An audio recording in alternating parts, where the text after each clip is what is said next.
Motherboard. देखिए motherboard जो होता है वो कंप्यूटर का एक सबसे इम्पॉर्टेंट पार्ट्स होता है, ठीक है, जिसे हम कंप्यूटर का एक मेन पार्ट्स कह सकते हैं।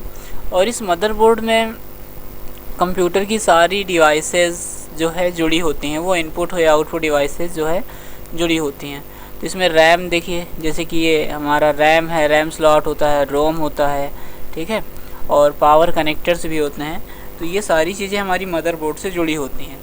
पहले देख लेते हैं जो मदरबोर्ड होता है। मदरबोर्ड एक तरह का हमारा सिस्टम बोर्ड है, जिसके थ्रू सारी इनपुट आउटपुट, सारे पोर्ट्स, ठीक है, प्रोसेसर, ये सारी चीज़ें मदरबोर्ड से जुड़ी होती हैं।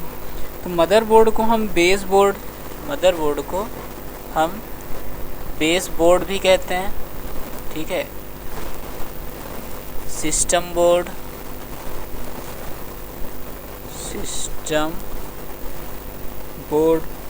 फिर बेस बोर्ड, मेन बोर्ड,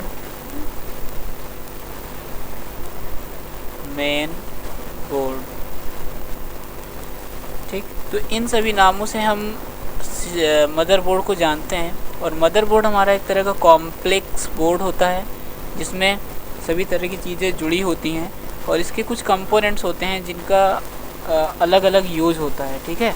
तो देखिए इसमें जैसे कुछ हमारा फंक्शंस ऑफ मदरबोर्ड कंपोनेंट, जैसे कि पावर कनेक्टर है। पावर जो कनेक्टर होता है, इसके थ्रू हम क्या करते हैं, पावर को कनेक्ट करते हैं, ठीक है, जिससे हमें पावर मतलब हम पावर जिसको हम दे पाते हैं। देखिए जैसे कि आपने SMPS सुना होगा, जिसका फुल फॉर्म होता है स्विच मोड पावर सप्लाई, ये SMPS, ठीक। SMPS जो होता है स्विच मोड पावर सप्लाई होता है। तो जो SMPS है, मान लीजिए हमारा इधर ये SMPS रखा हुआ है, ठीक है, तो इस SMPS की जो केबल्स होती हैं वो इस मदरबोर्ड में लगाई जाती हैं, जैसे ये इसमें लगाई गई।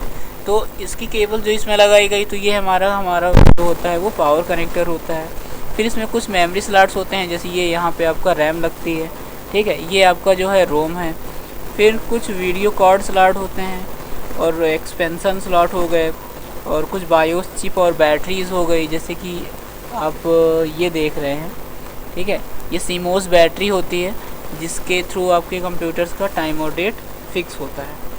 तो इस तरह मदरबोर्ड जो होता है वो सबसे मेन पार्ट होता है, जिसके थ्रू आपका इनपुट और आउटपुट दोनों पार्ट जुड़े होते हैं।